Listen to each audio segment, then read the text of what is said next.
Hi everybody, it's the Cooking Doc here with a pro tip for the day. If you haven't subscribed to my YouTube channel, make sure you click on that little subscribe button. We got tons of good things.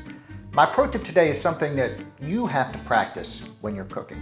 If you want to learn to cook at home, and want your final dish to taste so good, restaurant quality, you got to learn to find the balance between tasting while you cook and not overreacting to the way foods taste as you cook. So for example, suppose you're making a dish and it tastes kind of flat along the way. You taste your little sauteed vegetables and they taste boring. So you add a little salt. You add a little salt kind of at the beginning, middle, and that salt kind of infuses through the vegetables, and by the end of the dish, you've got a perfectly seasoned dish.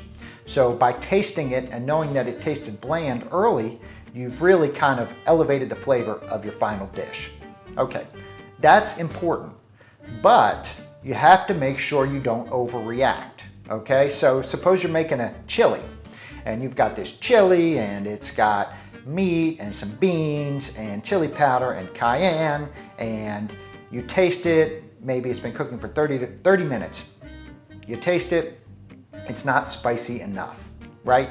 So you take that cayenne, and you say, it needs a lot more cayenne. More cayenne. So you dump that cayenne pepper in there, and you don't think you're overdoing it, it's just a little bit, right? But you've already added at the beginning, you've got some jalapeno peppers in there, you added cayenne earlier, and by the time you taste that dish 30 to 45 minutes later, your mouth is aflame, and now you can't go back. So how do you find the balance? The only way to find the balance is with practice. So if you're making a chili or something where the ingredients and the amount of liquid is reducing over time, right? You're boiling it, simmering it, things go down a little bit. If you're doing that, then the flavors are gonna concentrate over the course of the hour and a half, however long you're simmering that dish for. And when you concentrate those flavors, the spice just kind of pops out at you. And if you don't prepare for that or get ready for that, as you're adding spices during the middle of the cooking process, you are gonna way over spice or over season. So practice.